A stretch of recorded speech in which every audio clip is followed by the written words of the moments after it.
Hi friends, media ಜಗತ್ತಿಗೆ ಸ್ವಾಗತ. Friends, big boss ಖ್ಯಾತಿಯ ಅಶ್ವಿನಿ ಗೌಡ ಆಕ್ಟ್ ಮಾಡಿದ ಸಿನಿಮಾಗಳು ಯಾವುವು? 100ಕ್ಕೂ ಹೆಚ್ಚು ಸಿನಿಮಾಗಳಲ್ಲಿ ನಟಿಸಿದ್ದು ನಿಜಾನ? ಎಲ್ಲವನ್ನ ಈ ವಿಡಿಯೋದಲ್ಲಿ ತೋರಿಸ್ತೀವಿ. ಇಂಟ್ರೆಸ್ಟಿಂಗ್ ಆಗಿರೋ ಈ ವಿಡಿಯೋವನ್ನ ಕೊನೆವರೆಗೂ ನೋಡಿ. ಅದಕ್ಕೂ ಮುನ್ನ ನೀವಿನ್ನೂ ನಮ್ಮ ಚಾನೆಲ್ಗೆ ಸಬ್ಸ್ಕ್ರೈಬ್ ಆಗಿಲ್ಲ ಅಂದ್ರೆ ಈಗ್ಲೇ ಸಬ್ಸ್ಕ್ರೈಬ್ ಆಗಿ. ವಾರಸ್ದಾರ ಅಶ್ವಿನಿ ಗೌಡ ಮೊದಲು ನಟಿಸಿದ ಸಿನಿಮಾ ಇದು. 2008ರಲ್ಲಿ ತೆರೆಕಂಡ ಈ ಚಿತ್ರದಲ್ಲಿ ನಾಯಕಿ ನಟಿಯಾಗಿದ್ರು ಅಶ್ವಿನಿ. ಸಿನಿಮಾ ಆವರೇಜ್ ಪ್ರದರ್ಶನ ಕಂಡಿತ್ತು.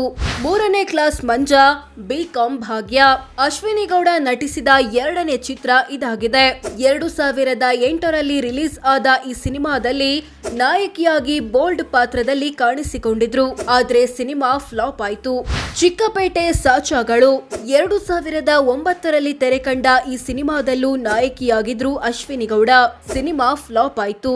ಸೆಲ್ಯೂಟ್ 2009ರಲ್ಲಿ ತೆರೆಕಂಡ ಈ ಚಿತ್ರದಲ್ಲಿ ಬಿಸಿ ಪಾಟೀಲ್ಗೆ ನಾಯಕಿಯಾಗಿ ನಟಿಸಿದ್ರು. ಅಶ್ವಿನಿ ಗೌಡರ ಆಕ್ಟಿಂಗ್ಗೆ ಮೆಚ್ಚುಗೆ ವ್ಯಕ್ತವಾದ್ರೂ ಓವರ್ ಆಲ್ ಸಿನಿಮಾ ಫ್ಲಾಪ್ ಆಯ್ತು. ಯಾರದು? 2009ರಲ್ಲಿ ತೆರೆಕಂಡ ಈ ಸಿನಿಮಾದಲ್ಲಿ ವಿನೋದ್ ರಾಜ್ಗೆ ನಾಯಕಿಯಾಗಿ ಆಕ್ಟ್ ಮಾಡಿದ್ರು. ಸಿನಿಮಾ ಆವರೇಜ್ ಆಗಿತ್ತು. ನನ್ನ ಒಲವಿನ ಬಣ್ಣ 2010ರಲ್ಲಿ ರಿಲೀಸ್ ಆದ ಈ ಸಿನಿಮಾದಲ್ಲಿ ನಾಯಕಿಯಾಗಿ ನಟಿಸಿದ್ರು ಅಶ್ವಿನಿ ಗೌಡ. ಆದ್ರೆ ಚಿತ್ರ ಅಟ್ಟರ್ ಫ್ಲಾಪ್ ಆಯ್ತು. ಶಂಭೋ ಶಂಕರ 2010ರಲ್ಲಿ ತೆರೆಕಂಡ ಈ ಸಿನಿಮಾದಲ್ಲೂ ನಾಯಕಿಯಾಗಿ ಆಕ್ಟ್ ಮಾಡಿದ್ರು. ಸಿನಿಮಾ ಆವರೇಜ್ ಪ್ರದರ್ಶನ ಕಾಣ್ತು. ನಾವು ನಮ್ಮ ಹೆಂಡತಿಯರು 2011ರಲ್ಲಿ ರಿಲೀಸ್ ಆದ ಈ ಸಿನಿಮಾದಲ್ಲಿ ಹರೀಶ್ ರಾಜ್ಗೆ ನಾಯಕಿಯಾಗಿದ್ರು ಅಶ್ವಿನಿ. ಇವರ ನಟನೆಗೆ ಒಳ್ಳೆ ರೆಸ್ಪಾನ್ಸ್ ಬಂದ್ರು ಸಿನಿಮಾ ಫ್ಲಾಪ್ ಆಯ್ತು. ಭ್ರಮರ 2011ರಲ್ಲಿ ತೆರೆಕಂಡ ಈ ಸಿನಿಮಾದಲ್ಲಿ ನಾಯಕಿಯಾಗಿ ನಟಿಸಿದ್ರು ಅಶ್ವಿನಿ ಗೌಡ. ಚಿತ್ರ ಆವರೇಜ್ ಆಗಿತ್ತು. ರಾಜ ಹುಲಿ 2013ರಲ್ಲಿ ತೆರೆಕಂಡ ಈ ಚಿತ್ರದಲ್ಲಿ ಸೈಡ್ ರೋಲ್ ನಲ್ಲಿ ಕಾಣಿಸಿಕೊಂಡಿದ್ರು.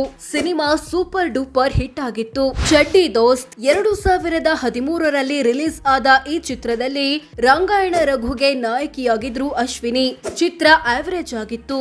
$1 ಬಿಲಿಯನ್ ಬೇಬಿ 2014ರಲ್ಲಿ ತೆರೆಕಂಡ ಈ ಸಿನಿಮಾದ ಸೈಡ್ ರೋಲ್ ನಲ್ಲಿ ಕಾಣಿಸಿಕೊಂಡಿದ್ರು. ಸಿನಿಮಾ ಫ್ಲಾಪ್ ಆಗಿತ್ತು. ಸಿದ್ಧಾರ್ಥ 2015ರಲ್ಲಿ ತೆರೆಕಂಡ ಈ ಚಿತ್ರದ ಸೈಡ್ ರೋಲ್ ನಲ್ಲಿ ಕಾಣಿಸಿಕೊಂಡಿದ್ರು ಅಶ್ವಿನಿ. ಚಿತ್ರ ಆವರೇಜ್ ಆಗಿತ್ತು. ರುದ್ರ ತಾಂಡವ 2015ರಲ್ಲಿ ರಿಲೀಸ್ ಆದ ಈ ಚಿತ್ರದಲ್ಲಿ ಸೈಡ್ ರೋಲ್ ಮಾಡಿದ್ರು ಅಶ್ವಿನಿ. ಸಿನಿಮಾ ಆವರೇಜ್ ಆಗಿತ್ತು. ವಂಶೋದ್ಧಾರಕ 2015ರಲ್ಲಿ ತೆರೆಕಂಡ ಈ ಚಿತ್ರದಲ್ಲೂ ಸೈಡ್ ರೋಲ್ ನಿರ್ವಹಿಸಿದ್ರು.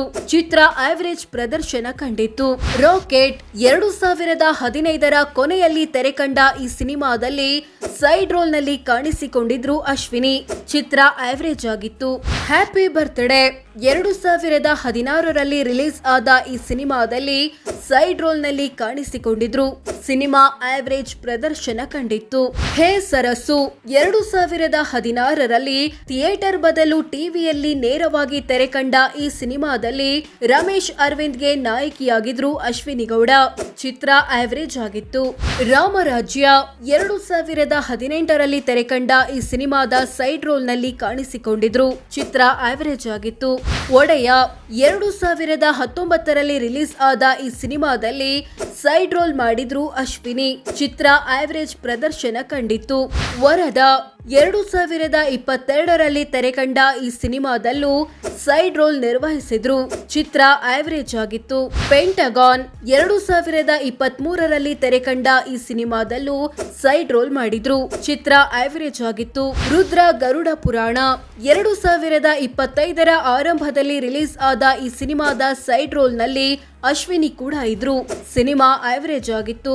ವಿಷ್ಣು ಪ್ರಿಯಾ 2025ರಲ್ಲೇ ತೆರೆಕಂಡ ಈ ಸಿನಿಮಾದಲ್ಲೂ ಸೈಡ್ ರೋಲ್ ಮಾಡಿದ್ರು. ಈ ಚಿತ್ರ ಕೂಡ ಆವರೇಜ್ ಪ್ರದರ್ಶನ ಕಂಡಿತ್ತು. ಸೂರಿ ಅಣ್ಣ ಈ ಸಿನಿಮಾ ಇನ್ನೂ ರಿಲೀಸ್ ಆಗಿಲ್ಲ. ಇದರಲ್ಲೂ ಸೈಡ್ ರೋಲ್ ನಲ್ಲಿ ಕಾಣಿಸಿಕೊಂಡಿದ್ದಾರೆ ಅಶ್ವಿನಿ. ಸೋ ಫ್ರೆಂಡ್ಸ್, ಇದಿಷ್ಟು ಅಶ್ವಿನಿ ಗೌಡ ನಟಿಸಿದ ಸಿನಿಮಾಗಳು ಯಾವುವು, ಅವುಗಳಲ್ಲಿ ಹಿಟ್ ಆಗಿದ್ದೆಷ್ಟು, ಫ್ಲಾಪ್ ಆಗಿದ್ದೆಷ್ಟು, ಆವರೇಜ್ ಎಷ್ಟು ಅನ್ನೋದನ್ನ ತಿಳಿಸಿಕೊಡೋ ಪ್ರಯತ್ನ. ಈ ಬಗ್ಗೆ ನಿಮ್ಮ ಅಭಿಪ್ರಾಯವೇನು ಕಾಮೆಂಟ್ ಮಾಡಿ ತಿಳಿಸಿ. ಹಾಗೆ ವಿಡಿಯೋ ಇಷ್ಟವಾದ್ರೆ ಲೈಕ್ ಮಾಡಿ, ಶೇರ್ ಮಾಡಿ, ನಮ್ಮ ಚಾನೆಲ್ಗೆ ಸಬ್ಸ್ಕ್ರೈಬ್ ಆಗಿ. ಧನ್ಯವಾದ.